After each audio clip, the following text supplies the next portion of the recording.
Okay, in lesson 5, we want to talk about how to name ionic compounds, and of course periodic table items there. IUPAC, which is Tupac's brother. That's gangster. International Union of Pure and Applied Chemistry is how we're going to name them and describe the and apply classification systems and nomenclature. So here we go. What do you already know? What do you know currently about how to name ionic compounds? What do you remember? Naming ionic compounds. Yep. Yep, metals come first, non-metals come second. All right, that's probably where we're going to start anyway, for sure. At the top here, it says we're going to use the IUPAC system of naming. These are the steps. You have those there as well. They're a little bit farther down, but we're going to write down the metal first, so you have that there. Write down the non-metal second, and you're going to change the non-metal to I, don't forget as well, right? So we're going to change that last part to I, okay? In the last lesson, we actually already did this one, right? But if you just move back up a little bit, it says here, recall that the compound magnesium chloride is made up of magnesium 2+ and 2 chloride ions. Overall, the charge is what of that? Neutral, okay? So remember, the overall charge has to be neutral still, yes? So you can write that down in your first little blank there if you haven't already, neutral, okay? So some examples here, okay? When we go to name ionic compounds, first of all, we're going to look, open up your periodic tables there, make sure you have them out. First part, of course, has to be the metal, right? And the second part, of course, should be the non-metal. So in this case here, Na is what? Sodium. So we're going to write that down. The second part here is the non-metal, which is Cl, which of course is what? Chlorine, but we're going to change it to chloride, yes? So we're going to drop the ending. We're going to put the, instead of chlorine, we're going to call it chloride, okay? And again, if you just kind of want to take a little, I mean, we're going to do this again here, but those are the two ions that we're talking about, yes? Sodium ions and chloride ions, chlorine with a charge, yes? Okay. Now, mine didn't turn out as well as yours did on the sheet there, but this is K3N here. So what's the metal in this case here? Somebody over here, right? Yes. Potassium, okay. And what's the N part? Oh, who am I going to pick on? Nitrogen. We're going to change it to nitride, yes? Nitride, okay? Again, K is a 1+. Look on your chart here. This is important. N is a 3-, yes? According to your periodic table. Okay. Take a look at your periodic table for a second. I want to mention something about that. So notice, open it up so you can see both sides because you're going to need both sides. If you notice, N has a 3- charge there, yes? It's number 7. Okay. O has a 2- charge. F has a 1- charge. Okay. We've written those in for you. Next year, you're not going to have those there. You have to remember those. All right. So make sure that you understand that, you know, that group 17 there, F, what is it, Cl, Br, I, they're all looking to gain 1 electron. So they all form a -1 charge. Oxygen, sulfur, selenium, tellurium, all want to gain 2 electrons. So they form a 2- charge. They're all 2 short. Yes. Nitrogen, phosphorus, arsenic, all are 3 short. So they form 3- charges, right, to fill their octet. Okay, let's do this one right here, Mg and I2. Notice, okay, again, we have not used any prefixes, of course. So we do not use mono, di, tri, tetra, penta. That's coming, that's not for this, right? There is only one way that you can combine these ions to get a neutral charge, right? Look, if you have K1+ and a 3- here, I don't need to use prefixes because when I need one, like K, K, K to go with one of those, yes? There's only one way that it's going to be neutral, yes? I need 3 Ks and 1 N, so I don't need to write down that because it's potassium nitride. There's only one possible way they're going to combine together, right? If K has to lose 1 and K has to lose 1 and K has to lose 1, N's going to gain those 3. All right, what's this one here? MgI2. Oh, I want to pick on somebody. Not sure. Magnesium. And iodine becomes iodide, yes? Okay. Mg is a 2 plus. I is a 1 minus, right? And again, we swap and drop, or whatever, I don't know. When I said swap and drop, you looked at me like you were like, I was crazy or something, I don't know. But so 2 is going to come over and down, and the 1 comes over and down, yes? We don't write ones. Okay, good? If we're going to do formulas of ionic compounds, which is what's coming next here, let's see here. Formulas for ionic compounds, write down the symbol for the cation with the charge, write down the symbol of the anion with the charge, drop and swap the charges, use your periodic to determine the charge, and if you have to, you should probably reduce the subscripts as well, okay? So we'll talk about that. I call that swap, drop, and roll. I mean, no, that's in case, no, wait, that doesn't even work for a fire. Swap, drop, and reduce is what I usually say. Make sure you reduce at the end if you can, okay? We'll take a look at some examples here. Calcium chloride, okay? So once again, if you're not sure, obviously it's been a while for some of us, let's start with the 2 ions. Find calcium. Calcium's a 2 plus, right? Find chloride, which is chlorine with a charge. Cl is a 1 minus. And we're going to swap, drop, and reduce if we need to, okay? So Ca, Cl, this is how I kind of start usually, okay? And like I said, there's nothing wrong with doing this because we're going to ramp it up a little bit this year, perhaps. We'll see, I guess. But there's nothing wrong with writing down the 2 ions first, and then you can kind of take a look. Now, the 2 is going to come over and down, so I'm going to put a 2 there. The 1's going to come over and down. I don't write 1s, yes? So that's what we're going to end up with there. Correct? Good. Magnesium oxide. What's the charge on magnesium? 2 plus. Okay. What's the charge on oxide? 2 minus, right? So, look, this is a case where we need to swap, drop, and reduce, yes? Look, if magnesium loses 2 electrons, oxygen is going to take those 2 electrons, yes? So if this one loses 2 and this one gains 2, we only need 1 of each, right? So we're not just going to swap and drop in this case. We also have to reduce those down, okay? So Mg and O, okay? The 2 is going to come over and down. The 2 is going to come over and down. But like I said, we don't need 2 of each. Magnesium is going to lose 2, and this one's going to gain 2. Then this 1 magnesium goes with this 1 oxygen, yes? Okay? This is called magnesium oxide, or MgO, and magnesium oxide was his name-o. Think about it for a second. MgO, MgO, and magnesium oxide was his name-o. That's funny. It's not everyone's laughing yet.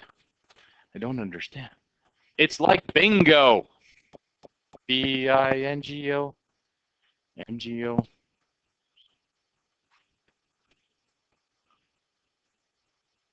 I get it. It's the morning after a long weekend, but that's funny. All right. And you go ahead and do that one, lithium nitride, and we'll talk about that in a second here.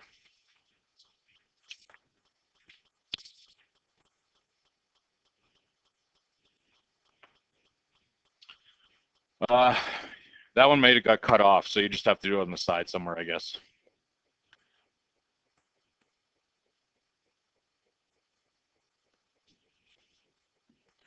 What's the charge on lithium? Oh, who am I going to pick? Somebody, huh? Let's go Lewis. Yeah. What's the charge on nitride? Ooh. Tie.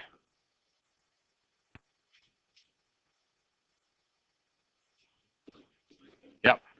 Okay, and then again, we're going to swap and drop, right? So I usually just write these out first of all. I take the 1 over and bring it down. We're not going to write the 1. I'm going to take the 3 over and bring it down, and I'm going to put that there. Okay, so there's lithium nitride. Okay, good. Questions? Starting off nice and hopefully somewhat easy, I think. Okay, we're going to move on to the next little section here, and then we're going to stop. So now we're going to talk about the ones with something we call multivalent. Multivalent basically means that they can form more than one charge. Okay, so usually this happens, and you have to be aware of this. Please be aware of this, because I always ask you questions from here. But where you're going to find these multivalent ones, or ones with more than one charge, is like 3 to 12 here, yeah? Kind of in this section here. So anytime you're picking a metal from here, there's a pretty good chance that there's more than one charge for that element, okay, or that possible ion. It can form more than one charge. So to represent that, we need to use the Roman numerals, yes? You remember this? The Roman numerals are there for you, 1, 2, 3, 4, 5. There's a, do we have 6 on there? I don't know, but there is a 6 as well, but regardless, they're there for you, okay? We have to specify which ion we're using, so that's important, okay? We got up to 5 here, but that's okay. I think we're just going to hop into this, but just a reminder that there's more than one option in some cases, so we have to be a little aware of that. And this is a little confusing here, I think, but you might find that that way works better. Okay, so let's go to this here. Naming ionic compounds again. You're going to find the first part here, which is what? So what's the first part here? If I'm going to name this, what's Fe? Anyone? Sure. Iron. So iron. Okay. What's Cl? Chloride. Okay. We're going to leave a little bit of room here.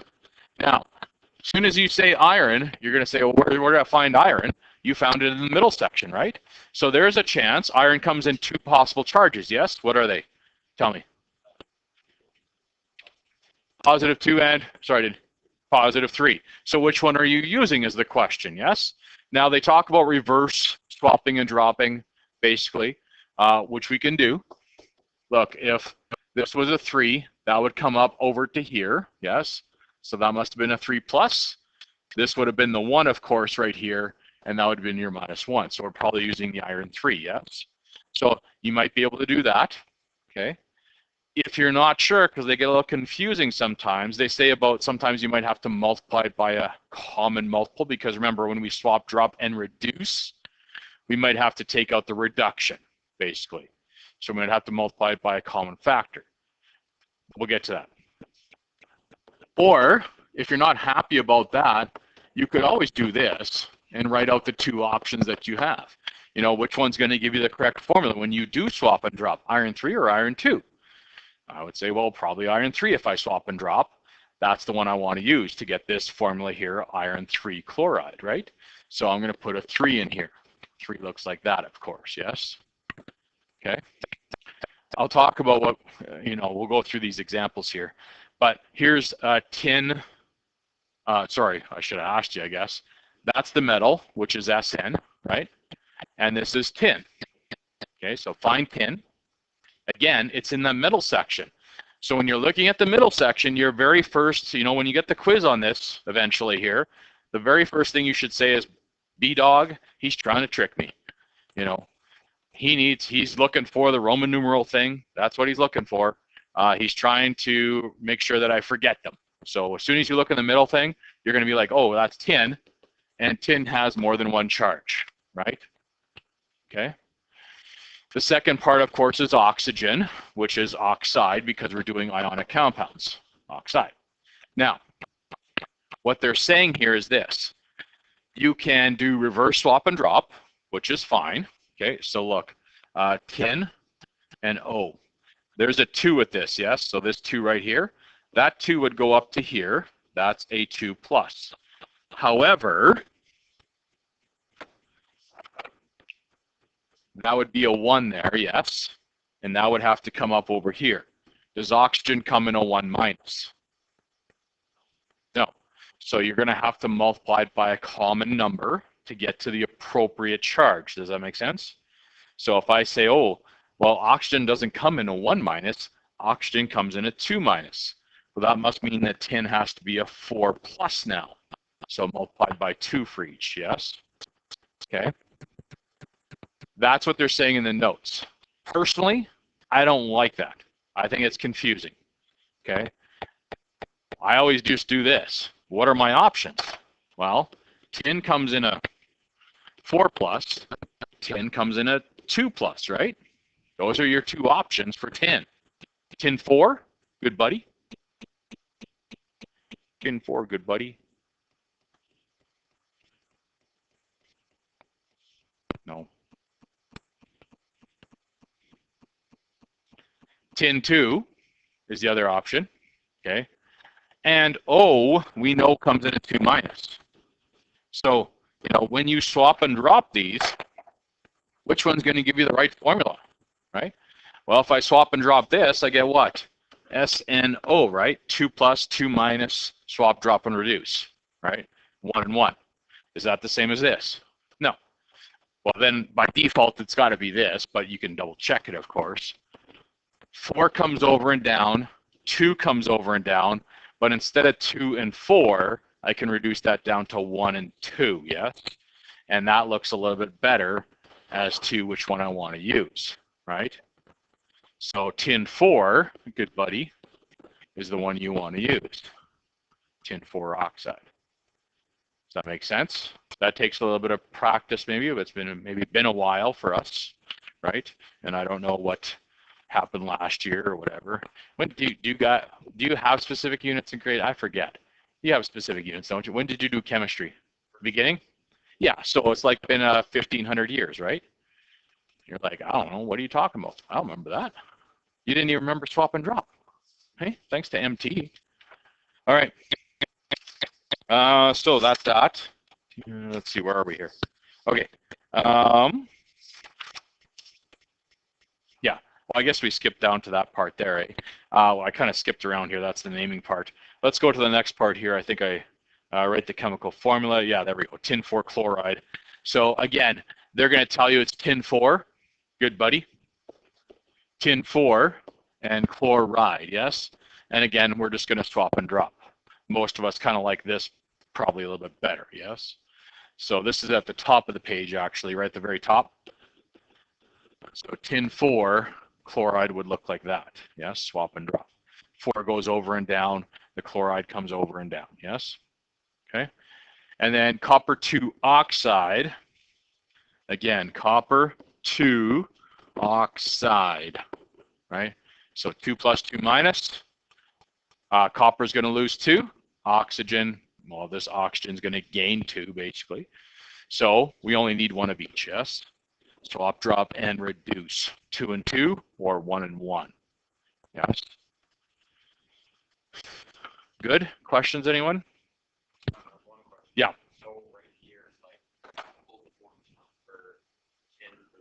Yeah. Yeah. Yeah.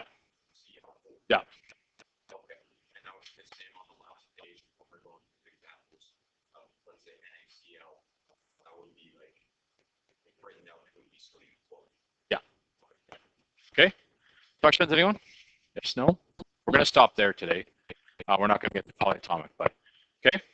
So for homework today as well, and I know you have a quiz tomorrow as well, so we're going to give you a little bit of time, but if you want to start some questions, we're going to do 1, 2, 3, and 4. Having said that, I'll give you some time tomorrow as well. Okay, 1, 2, 3, 4 only for homework. But I will say, let's say this. You know what? Let's make sure we have lesson 4 done for homework tomorrow. Okay, if you want to start these, that's fine. Make sure lesson 4 homework's done. We'll check tomorrow. We have a quiz tomorrow, don't forget. So I'll give you some time to study for that. But if you have some time tonight and you're not going to have a lot of time tomorrow night, for example, what is Wednesday, I guess, you know you got stuff going on, then I'd probably start some of these questions.